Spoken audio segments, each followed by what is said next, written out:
Let's fight. Welcome in the ring, guys. Welcome in the ring. And if it's Wednesday night, you know we're in the diaspora, and it is Wednesday night. And so we are in the diaspora this evening. We have a whole panel of doctors put together just for your well being, just for your well being. But before we get into that, we always say the price of admission is to share this live stream. So whether you're joining us on Twitter, you're joining us on YouTube, you're joining us on Facebook, wherever you're joining us, please share the live stream so as many persons, especially tonight, can benefit from the information we have for you guys. If you're on Twitter, give us a retweet. We're going to be showing some of your comments. If you're on YouTube, subscribe to our channel there. We're going to pick up some of your comments as well. And if you're joining us on Facebook, share our live stream as well, guys. We're going to give you guys a couple seconds to do that. I'm going to do that as well at my end. And then we're going to invite our guests to come on, and we're going to start the discussion in the ring this evening, but we're in the diaspora. So let's share the live stream, folks. And I'm going to give a shout out to a couple of folks who are joining us live. Good. All right. I'm seeing you guys there. We're looking good, folks. We're looking good. I'm going to share a few places, and then we're going to start. You know how we do it here in the ring, guys. Hope you guys have had a good day at home, at work, whatever you did today. We hope that you did it with integrity. And I am sharing the phone working better this evening, folks. The phone is working much better this evening. And we're off there, sharing to a couple of places. And then we're good to go. So we're going to give you guys a chance to share. We don't want you all to be distracted at all when we start our discussion. At all. So stay tuned. We are going to be right with you guys. All right, we're almost where we need to be. And you guys are really sharing the live stream. Thank you, folks. Thank you very much. All right, we're looking good, folks. We're looking good. Let's see where we are. Welcome across social media, wherever you're picking us up from this evening. Welcome to each and every one of you. All right. I'm finished at my end, and I hope you guys are tying up the retweeting and the sharing and the subscribing wherever on social media you're picking us up from tonight. And we are waiting until we get to that magic number. We have our doctors in our virtual green room backstage, and we're prepped to go. Folks, a very, very thorough discussion we hope to have this evening on COVID-19. You guys know what is happening internationally. You know what is happening at home here in Guyana. And so we hope to bring some focus, and hopefully we can curb some of the attitudes we see displayed here almost on a daily basis. We saw folks, being hauled off from partying in the GDF bus, people climbing through the window, people turned their GDF bus into a disco, all kinds of cavalier attitudes we see. And so we're going to be addressing some of that this evening in our discussion on COVID-19. Folks, as you join the live stream, we invite you to share. That is the price, the only price of admission we ask for you guys to pay. Share the live stream. And let me get my guests with us. And folks, I'm privileged to introduce them this evening. Let me ensure I'm doing the right thing. Yeah. And I have with me tonight, give me a second. Yeah. And our discussion this evening, we're in the diaspora. We're in the ring as per normal every night, Monday to Friday, and Wednesdays we're in the diaspora.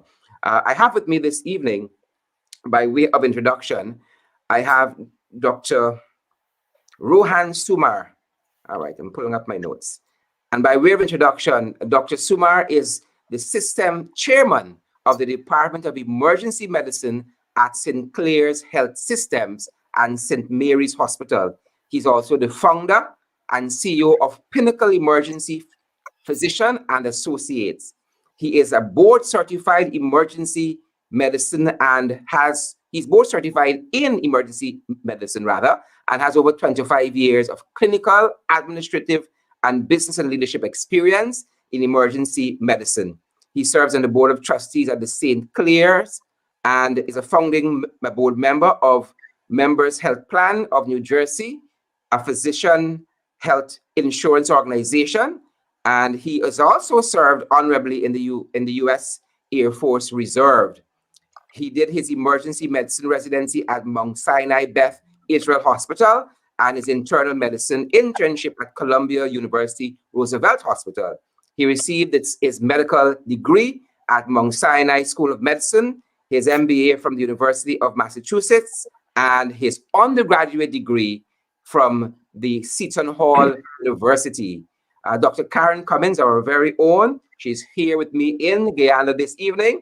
Dr. Karen holds a Bachelor of Science in Physics and her MBBS from the University of Guyana. She shares that with Dr. Harris, and also a Master's in Public Health from St. George's University. I think Dr. Harris did his internship at St. George's University.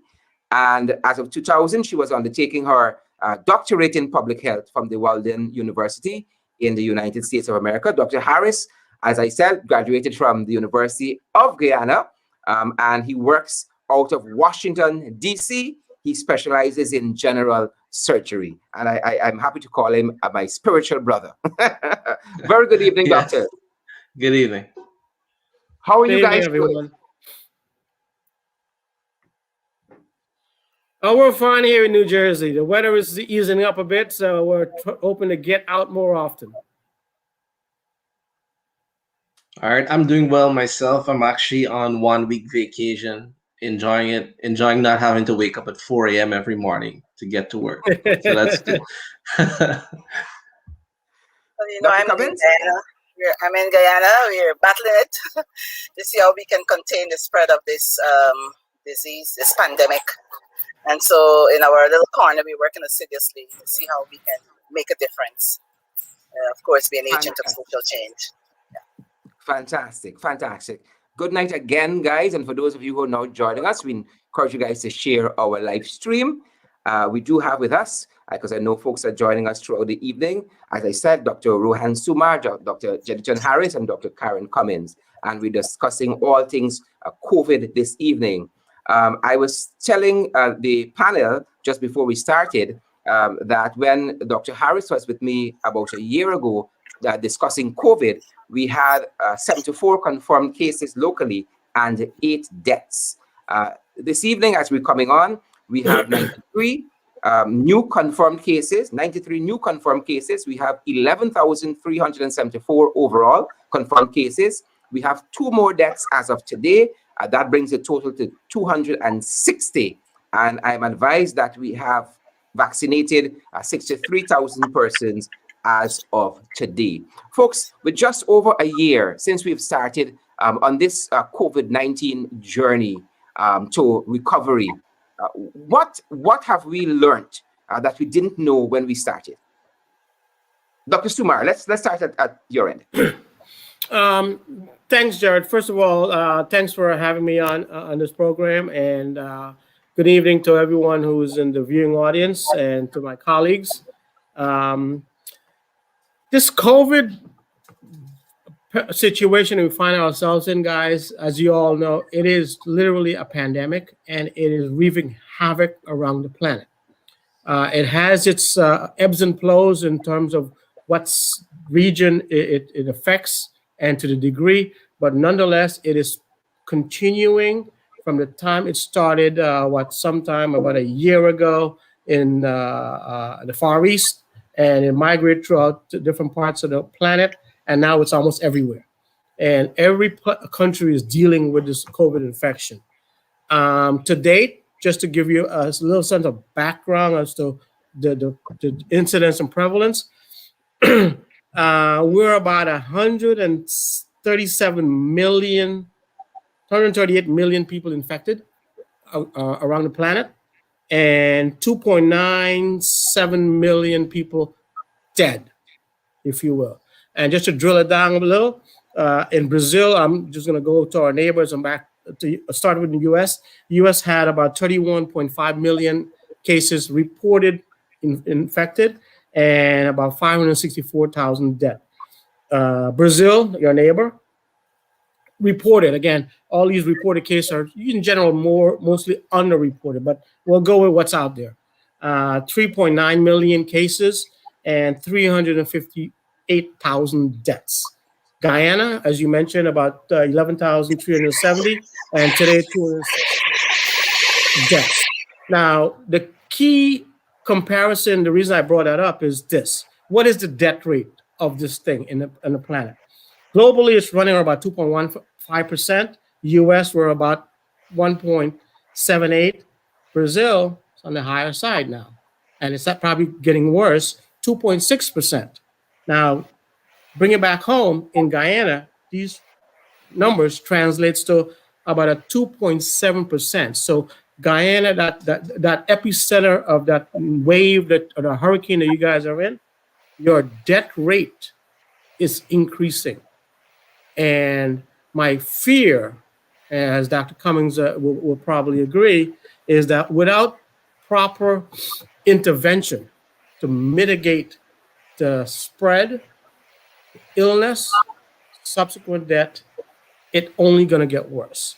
So for the discussion to come, I hope we're able to provide information on this, not only the seriousness of the disease, the etiology, the treatments, the mitigation protocols that needs to occur to hopefully bend the curve as this disease will propagate. Great, Dr. Somar. Dr. Cummings? Yes, thank you for having me once again, and good night again to my fellow colleagues and doctors, and to those in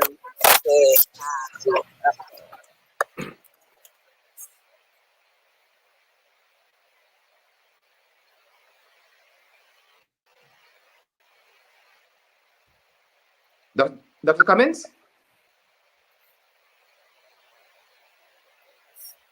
All right. Go right ahead, Dr. Harris, if we've lost Dr. Cummings. Okay. All right. Good evening to our host, Honorable Sherrod Duncan, and good evening to my colleagues. Well, it's my first time virtually meeting Dr. Rohan Somar. Nice to meet you, sir. And I know Dr. Karen Cummins for a while. She actually knows my mom, and so I'm humbled. I'm humbled to be sharing the stage with my two seniors in the medical fraternity. And good night to Guyana. All right. What we know now about COVID that we didn't know last year when we had the discussion, shared quite a few things. We know for sure, number one, that wearing masks and washing hands can effectively curb the spread of the virus. We were able to demonstrate in several studies done worldwide that those practices help to curb the spread of the virus.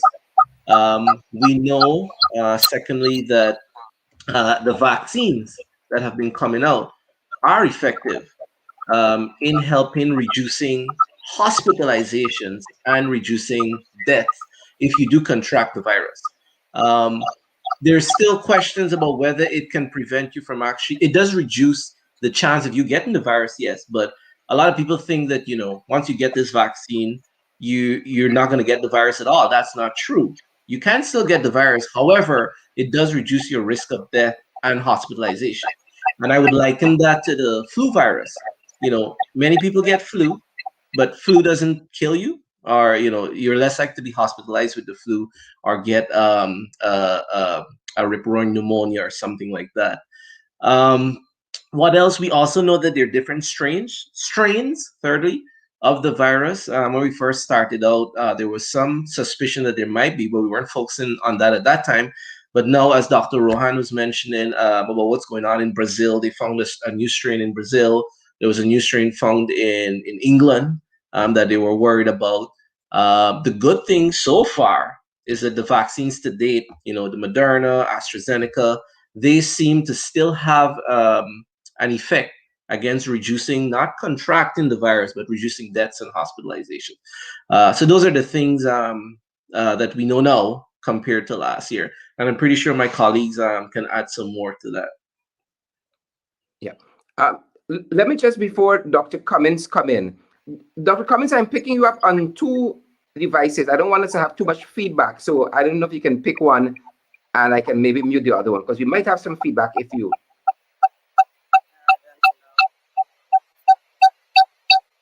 Whichever one you aren't using. All right, so let me... better now? Yeah. Right ahead, Dr. Cummings. Yes. Are you hearing me? Yes, Dr. Cummings, I can hear you. Yes. In addition to what my colleagues would have mentioned, I know that first we thought would have just the COVID with the 19 would have just been like a sporadic and minor cluster spread, but now we're seeing it not only cluster spread, but it community spread. And so we've seen that in Guyana. All communities we had to lock down just to ensure we contain the virus. We've seen at first we thought that it's going to be more in the elderly population over 65. Now we're seeing it's under 65, it's 50, it's 41, it's even in the 20s, So, that's something we're learning also. Initially with our index case, and, at that time, we would have thought that, China, the origin there, even though our index case came from America, but we were saying, it came from China, and the intermediate hosts, it was bats it was pangolin to human. Of course, you can have human to human transmission, but we were thinking it's from the wet market. And what we're learning now, it seems to be coming from like frozen food, packaging and the cold chain, products. And so what we're learning now is that the index case in China have been linked to the cold chain, as I mentioned before, and the virus has been found on packages and products from other countries that supply China with cold chain products, indicating that it could be carried long distances and, in the cold chain products. What we also learned too, so in addition to that, what we've learned that introduction through the laboratory incident, we thought it was coming through the labs or something like that, was considered to be an extremely unlikely pathway coming from their labs. So it seems to be this cold chain products coming from there in terms of origin.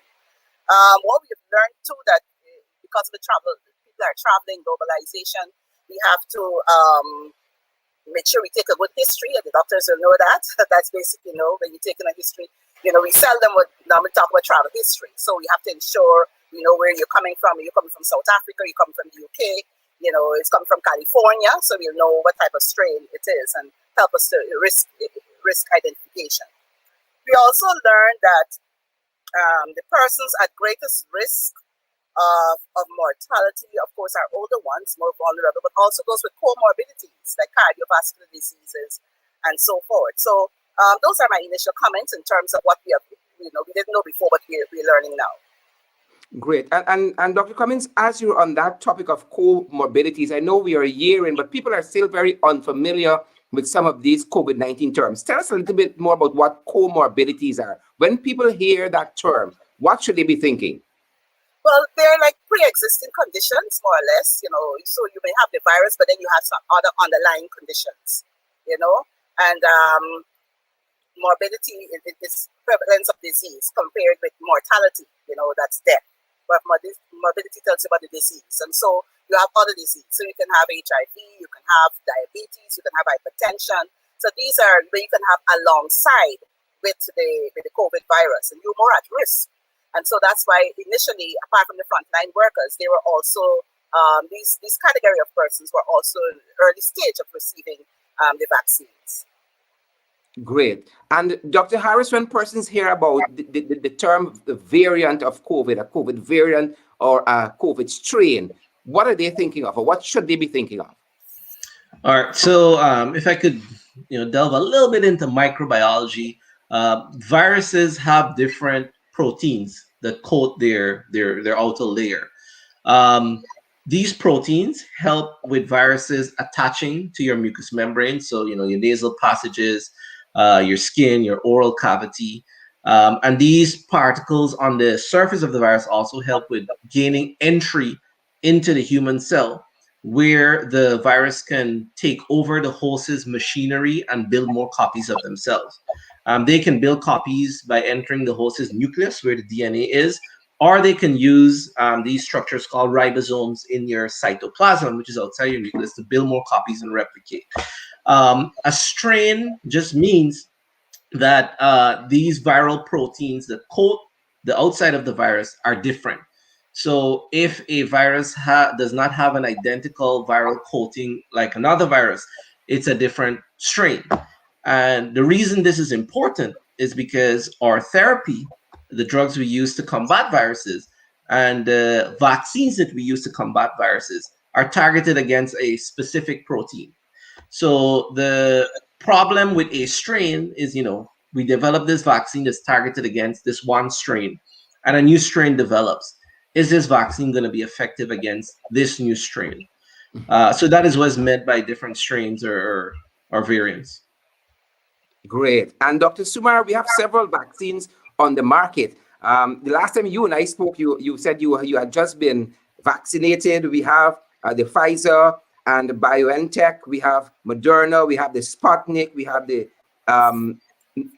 Novavax. We have the Oxford AstraZeneca. We have the Johnson and Johnson and Jensen. And we have the Coronavax. Lots of vaccines on the market. When persons hear the term vaccine efficacy, what should they be thinking of?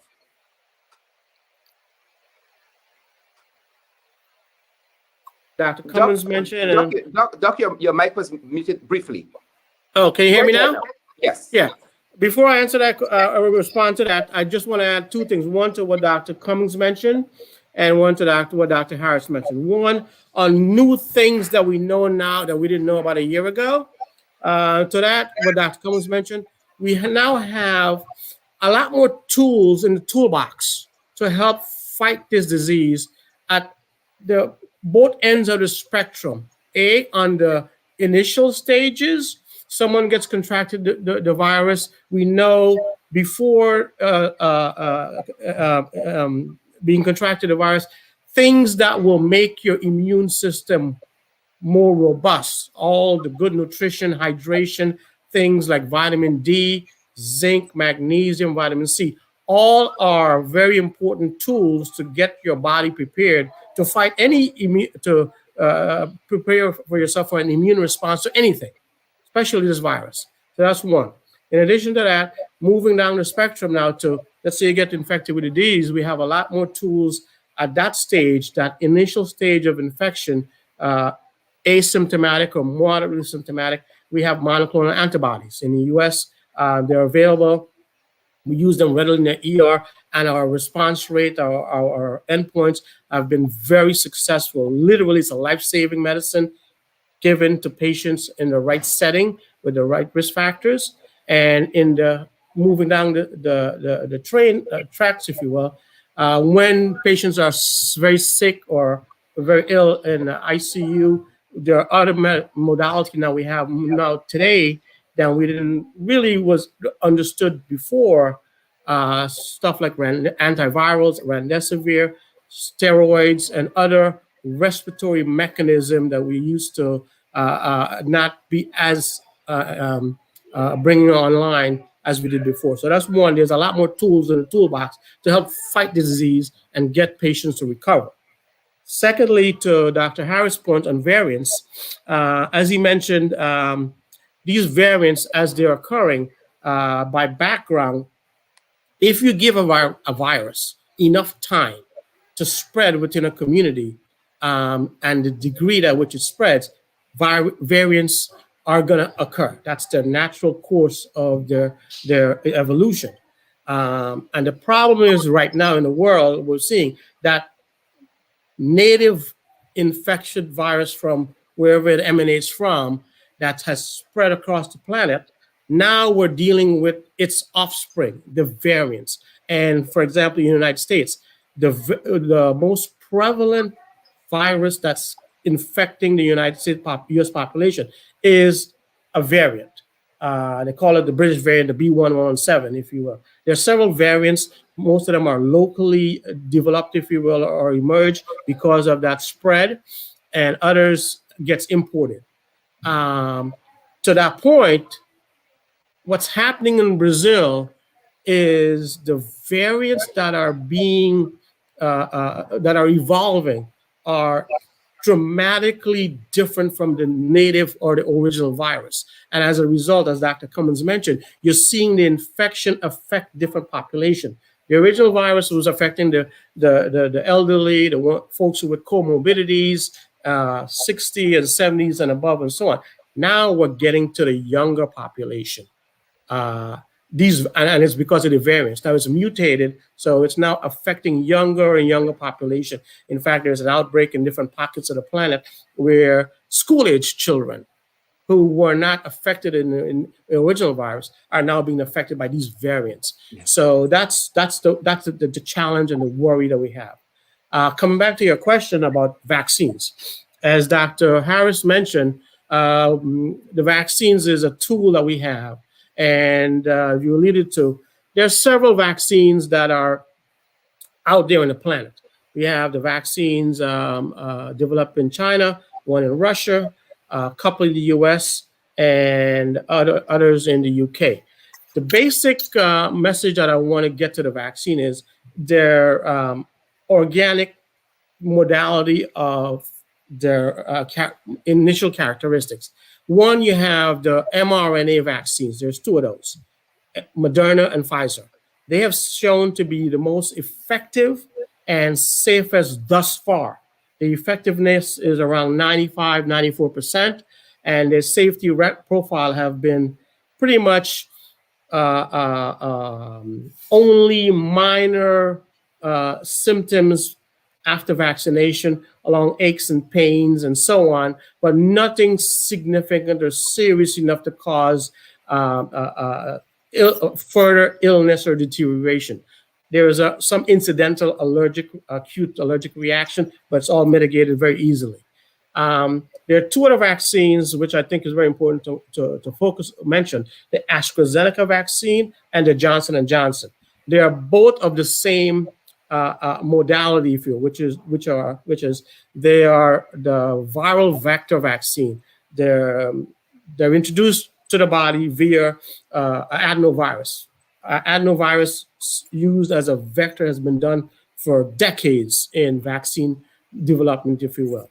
And they have shown to be very effective as well. Not as effective as the mRNA vaccine, but they're in the 60 to 80% range of effectiveness.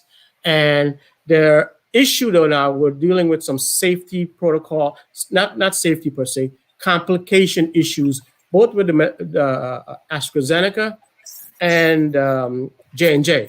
AstraZeneca, to date, close to about 25 to 30 million doses have been used, and we're seeing cases of close to around 200 cases of blood clots.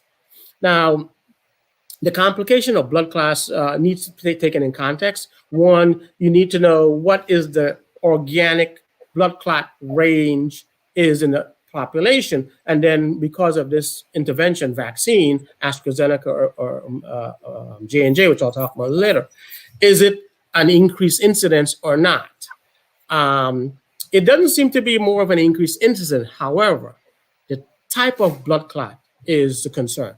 It's a rare, very rare blood clots, cerebral venous thrombosis, if you will, sinus thrombosis, CVDS, which is a very rare event. And so we're seeing those type of blood clots not only with the AstraZeneca vaccine, but now with the J&J vaccine, that these blood clots, rare albeit, are popping up to a rate about 1 in a million or so. Yes, it's of concern. So both of those vaccines are facing challenges in terms of being rolled out to the general public without further delineation of their safety profile for a specific segment of the population.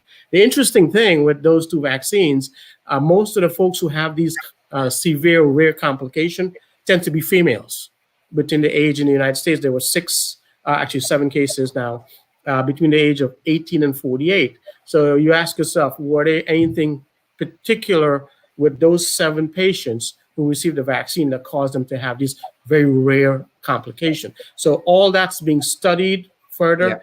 That vaccine in J&J has been halted in the U.S. And as you guys are aware, and we're going to come to that.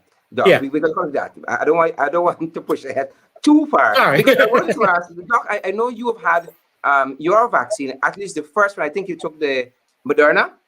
Yes, I took the Moderna and I got my second dose. A knock on wood, still plowing the front lines in the battlefield. Dr. Harris, you've had your vaccine? I'm scheduled to take it next week.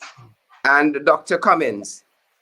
All of my family, they were taking it, but I am still working assiduously with my immune system, boosting that up at this point Great. in time. But Great, because time to come, I'll take it. because I wanted to come back to what Dr. Sumar has already given us. He said it sounds as though Dr. Sumar has a preference for the Pfizer and the Moderna vaccines. What do you think what are your preferences in terms of vaccines, Dr. Harris and Cummings? Okay, I guess I'll go first. Yeah, I actually agree with Dr. Rohan Somar. I prefer the Pfizer and the Moderna. And the reason is, as Dr. Somar mentioned, those are messenger RNA vaccines. So messenger RNA, Thank again, I you. could go back to some microbiology. So if your body, a cell in your body, let's say in your thyroid gland, in your neck, wants to produce thyroid hormone, in the nucleus, there's a code to produce thyroid hormone. There's a process that occurs called transcription. So mRNA moves in, copies the code, moves out the nucleus, goes into the cytoplasm of the cell, so outside the nucleus, and you make the proteins to make this thyroid hormone. The vaccine follows a similar route. The messenger RNA contains the information to make proteins that are on the COVID-19 virus. So this messenger RNA, it's coated in what we call a liposomal coat, basically like a ball of fat. It's injected into your arm. That fat allows the vaccine to dissolve through your cell membranes into the cell, because around your cell, it's what you call a lipid bilayer, and only fat-soluble things can go through. So it enters, it's in your cell, and that messenger RNA goes to your ribosomes, and by a process called translation now, produces proteins similar to the virus. So when your own cell produces the proteins that are akin to the COVID-19 virus, now your body's defense systems can recognize these proteins and produce antibodies towards it. And further along, you develop what we call memory B and T cells.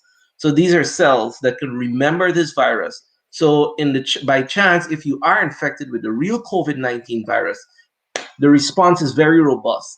The blueprint to make the antibodies are already there, and you have a very rapid response to contain and control that virus. I want to add one point to what Dr. Harris mentioned, which I think is critical. With these mRNA vaccines that we're talking about, the Moderna and the Pfizer, in the response that we've seen after the second dose is of the nature, not only the B cell response, which is very robust, the key is the T cell response. Those babies, when you get that T cell activation, these are our memory cells. They don't wane over time. They're in there, and they're our memory bank. So when we get exposed to a second or another coronavirus, those T cells are the ones that are going to carry us through the day to prevent illness, and it won't prevent infection. It'll prevent the progression of illness in the person who's vaccinated. And more importantly, or actually equally importantly, these mRNA platform, we're able to, not we, they are able to adjust this mRNA code within a matter of weeks to adapt to a new variant. So, for example, we have variant X just discovered that's wreaking havoc on this sector of the planet. You have an mRNA vaccine, and if you're able to identify the genetic code of the mRNA that's in coronavirus X, you can insert that code, similar to what we do with a flu vaccine, where we do different variations every year within a matter of weeks within a lab, and bring it online to be effective for therapeutics. Very important. Great. Dr. Cummings? Well, which as you know, vaccines I'm are your not preferences? in North America, I'm in South America. And I'm ideal if I were in North America, I may say I would go for the Pfizer as well if I decide to take them to the vaccine. But we are in Guyana, South America, developing country, yes, becoming a oil-based, middle-income country. And so we having here the AstraZeneca, we're having the Sputnik, and I think we also have the Sinovac. Compared to America, those Pfizer and Moderna, they are very expensive, 20 US and US, whereas when compared to AstraZeneca, which is about just 4 US, um, Sputnik's about 10 US. So China, I don't know, maybe less. So we have to look at, the pros and cons in terms of a developing economy. So you have to take all those equations, into those into the equation. But coming back to your initial question about the efficacy of vaccine, of course, as rightly said before by Dr. Somar, that the vaccine is a powerful tool to preventing disease and helping the body fight off basically these infections by developing your antibodies, immunity. Doctors spoke so well about the the T and B cells and so forth. I won't go into that, but so the vaccine efficacy is very important, and if a person like the manufacturers, they're depending a lot on this on the efficacy of the vaccines, and so they will decide if they can scale up to a larger scale, or they do trials and so on. So the efficacy of the vaccine is very important, and so the vaccine should be able to act against the SARS-CoV-2 infection disease or transmission as well. So we want to make sure that the vaccine will be able to prevent transmission to some extent. And so basically, it's to reduce the severity of the disease and ensure that we will decrease deaths and decrease hospitalization. Yeah. But what the efficacy we cannot do is it's unable to detect adverse reactions. People come with adverse reactions and expect that you're supposed to know that. But we can know, even the efficacy, you make the vaccine, it's difficult to tell who will have adverse reactions and who wouldn't. And so I just thought of mentioning that. And so it behoves the manufacturers and suppliers to ensure we have this vigilance, vigilance as we think about as we making these vaccines. Sharon, if I can add one comment. Doc, just before you jump in there, because I'm coming back to you. Guys, if you're now joining us, in the ring, we're in the diaspora. It's Wednesday, and we're talking to Dr. Rohan Somar, Dr. Jeduthun Harris. Dr. Somar is in New Jersey. Dr. Jeduthun Harris is in Washington, D.C., and our very own Dr. Karen Cummings is in Guyana. And we're talking all things COVID this evening. Please share the live stream. You may just towards somebody who has not been taking COVID very seriously. You might just save a life as well. So share our live stream.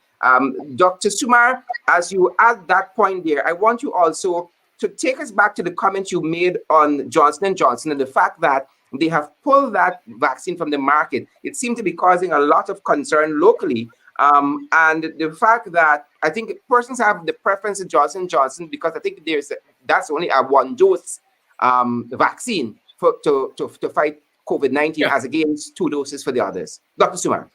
Great question. And just to dovetail into that response, while I received the the Moderna vaccine, at the time that I received vaccine, it wasn't necessarily a preference for the mRNA. I would have taken any vaccine that was approved. At that time, there was only 2, Moderna and Pfizer. And subsequently, Johnson & Johnson became available. AstraZeneca was approved outside the U.S., but not in the U.S. So any of those 3. Here's the key point. All those 4 vaccines, the Moderna, the Pfizer, the AstraZeneca, and the Johnson & Johnson, and there may be others out there, but at least these 4 I'm familiar with, do these 2 things, which is critically important. They all prevent serious progression of disease to seriousness and hospitalization and deaths. So a high level of 85 to almost 100% cases. So insofar as the purpose of taking a vaccine is, what do you want it to do? If you want it to prevent hospitalization and serious sickness and death, all 4 are efficacious in doing that. Only issue with the adenovirus vector vaccine, AstraZeneca and J&J, is they're seeing these complications arising. So they're in the process now of studying really what those are. They causation? Are they what are the issues around those? So that's the only hesitation right now. Specifically to Johnson & Johnson, as you mentioned, in the U.S., some 7 million doses have been given. And to date, there was 6 cases of folks who received the vaccine, developed this rare serious venous sinus thrombosis, which is one in about a million or so, or a little less than that, but close enough. And it turned out that of those 6 patients, all were female, and they were between the ages of 18 and 48. So they're in the process of figuring out why did that occur, and is there a way where those vaccines can be delivered safely to population that does not share those characteristics, whatever it may turn out to be. We just don't know yet. Similarly, that's what's going on with ongoing drill down review of the AstraZeneca vaccines. Now, with the J&J vaccines, given its effectiveness and safety X these rare complication, could be a game changer as well as AstraZeneca on the planet because of the ease of use. They're single dose. They don't require any type of cold storage for and the supply chain, the cold storage supply chain, as the mRNA vaccine does. So it can be more easily, readily available to folks at different edges of the planet. Now, the other vaccines that are out there, the Sinovacs, really, there's not much information out there in terms of its effectiveness until recently, where it was disclosed by the Chinese authority that their effectiveness is around low 50%. And so you ask yourself the benefit ratios. We don't have any information on safety or side effects, if you will. The Sputnik vaccine, again, very little information, at least we were able to review of its safety and effectiveness. So, like everything else, it's situational. Guyana is in a very difficult position of getting access to vaccines. Yes, you're getting the Chinese vaccine from China as well as Russia. You're getting supplies via COVAX of the AstraZeneca. And you're in a difficult spot. The question is, we know the mRNA vaccines, which are emanating from Pfizer and Moderna, are very effective and very safe. Does the government put that investment in procuring those vaccines, because it still can be done? They're private companies, if you will, and for the population as a whole, versus looking at expenditures elsewhere, pick an industry or a project. My sense would be, as a physician, part of what a government's primary responsibility is to take care of the population, both in terms of its safety, its protection, whether it be foreign or domestic, and health is one of them.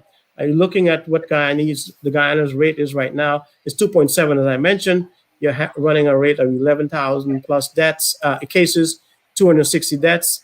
If you were to extrapolate that death rate to the population of 750,000 people, you're going to look at 20,000 people in Guyana dead, if nothing interferes with the trajectory of where we're going right now. Pretty much. We're losing you, Sharad. Sharad, your mic is on mute. Thanks very much, Dr. Somar. And based on what Dr. Somar said earlier, in terms of the death rates locally going up, to both Dr. Cummings and Dr. Harris, the former Minister of Health, Dr. Leslie Ramsamy, said recently in an article in the newsroom that we seem to be on a third wave locally. He said there seems to be a new strain that is attacking younger and younger people. I want to quote some sections of this article. He said that the infection is now more transmissible, and there's a rapid increase in infections recorded in region 3, 4, and 6.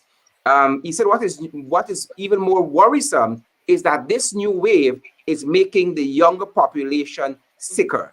And the article also said that, quoting Dr. Ramsamy, I don't think we need to go to a complete lockdown. I think we have to ensure that people adhere to public health measures. He went on to say that he is hopeful that citizens will start to act more responsibly so that the government doesn't have to consider a lockdown. A total lockdown will disrupt lives and businesses. Dr. Cummings, do you think that we should be heading to a lockdown? And for Dr. Harris, what do you say to our young people who seem to be very, very cavalier about the deadliness of COVID-19. Dr. Cummings. Yes, Cheryl, you would recall that we have borders. We have our borders with Brazil. It's very high in Brazil. The infection is very high in Brazil, and we talk about the variant strain, the P1 strain, and that's it's showing to be very transmissible, and so that could be a result of the third wave. But other than that, in my opinion, since we already just left government a few months ago, and I think the curve there never plateau. You would expect the epidemiological curve to go up and then to plateau. It never really superimpose on the other one. So it's really we never really got our hands on actually containing the virus. And then here comes these other variants. The B117, the UK strain, the B1351, the South Africa strain, and the P1, the Brazilian strain. And so, the P1 and the B117 seems to have some kind of similarity in terms of transmissibility, so we have to watch that. And of course, I said that our borders are very porous, so we have to do a tighter enforcement in terms of protecting our borders so that, persons don't come, at will, and the traversing, the transportation of persons coming from LATAM, and, so we have to tighten our borders. So if it comes to that, we may have to put the public health above profits, and so we have to look after our population, healthy people. I mean, the public health mantra is having healthy people and healthy population, and so we have to work on that, and so we have to pay attention to our travelers, those who are coming in. I don't know how rigid it is at our airports. We have tools. Dr. Somar spoke about tools that are available. We'll have to capitalize, do some investment. If we can, of course, we couldn't get the vaccines because of cost and because of our cold storage, because we don't have, for minus those kind of degrees, we don't have proper cold storage to store those vaccines. So it's maybe a blessing in disguise that we just have AstraZeneca. We have 2 to 8 degrees Celsius, and we can store those vaccines. And Guyana is very vast. We have 10 developmental regions, and so it poses a challenge there. And so I think we have to be a little more proactive than reactive. And I think that if we continue to keep our surveillance, our contact tracing, and of course do the other public health measures, the 3 Ws, wear your mask appropriately all the time, every time, watch your distance, and what's the other one? Wash your hands. We can go far away in containing this virus. Thank you, Dr. Cummings. Dr. Harris, what do we say to our young people who have been very, very flippant about the seriousness of COVID-19? Well, what I would say is, it's multiple things. They have to be more responsible with their actions. You mentioned there was some incident about a party bus or something being broken up.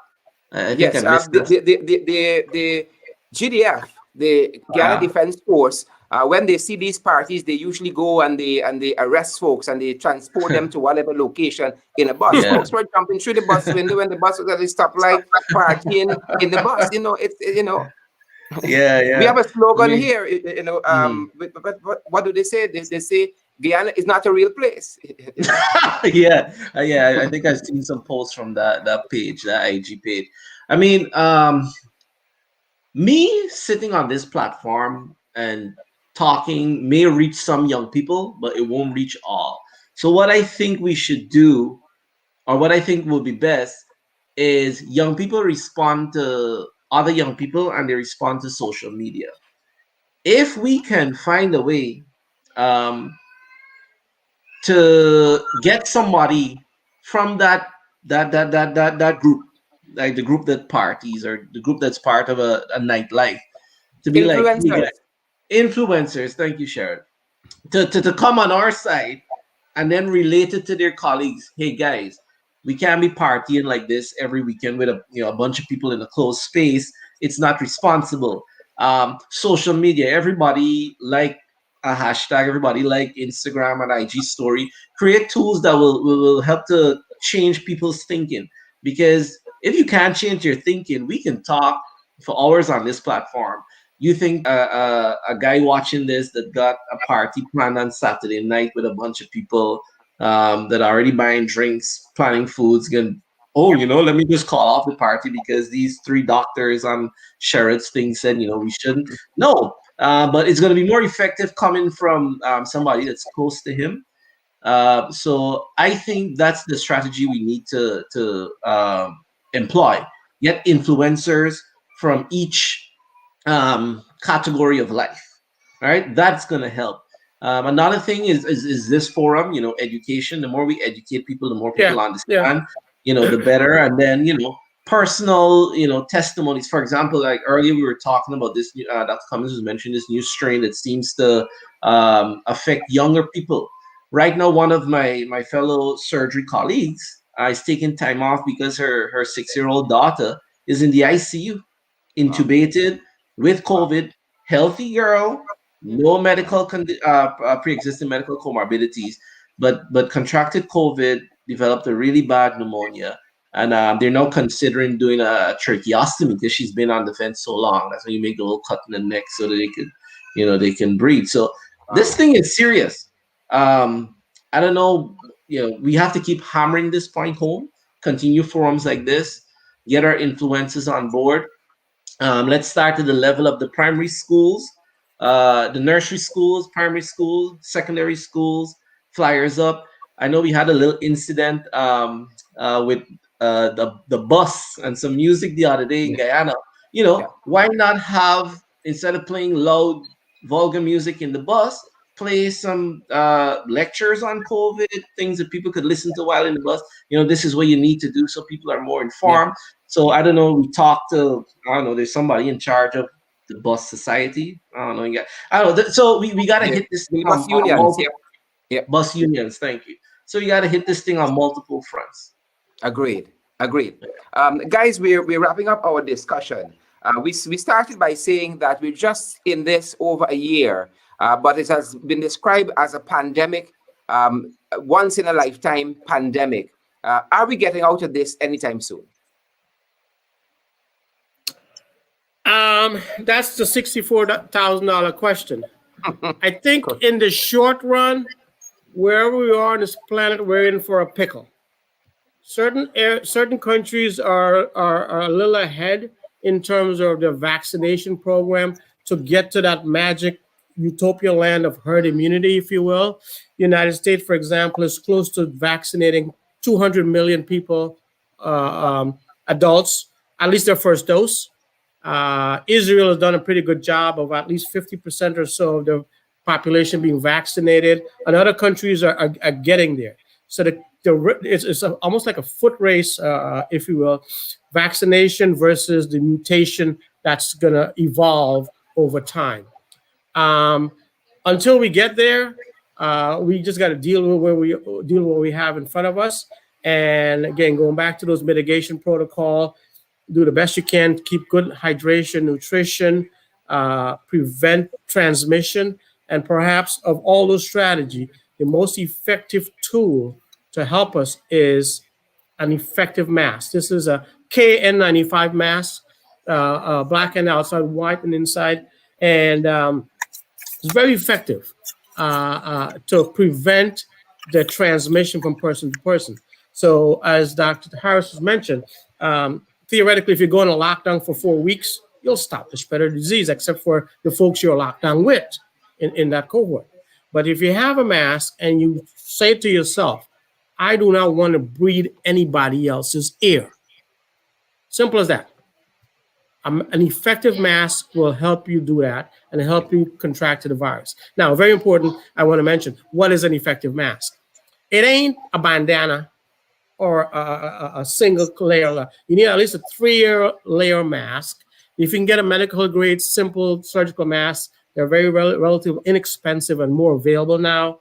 Go for about $1 or so, or a higher level is a KN95 for non-medical people. And for us in medicine, we get a full N95s and other more secure respiratory equipment, if you will. But a simple mask, effectively worn as much as you can, and promise yourself not to breathe someone else's air, will help us hopefully mitigate the spread.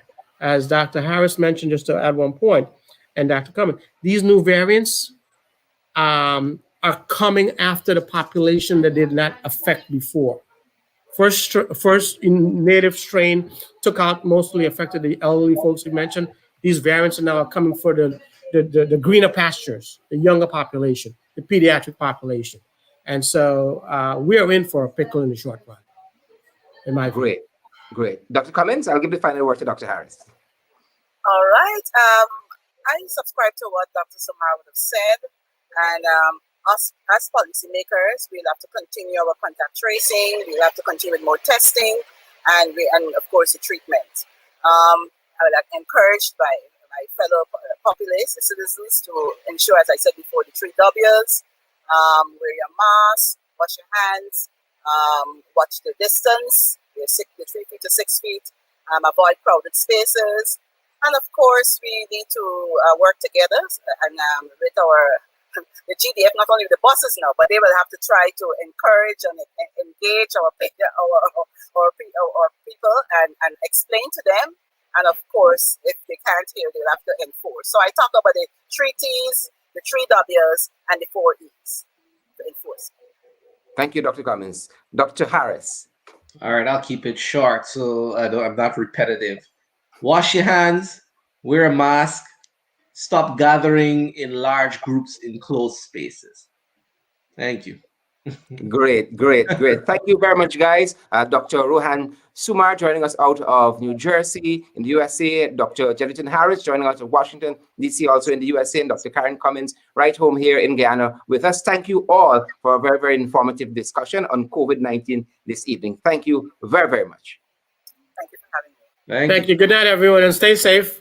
Dr. Great. Cummings, Dr. Harris, very nice very nice meeting and chatting with you guys. All right. Great.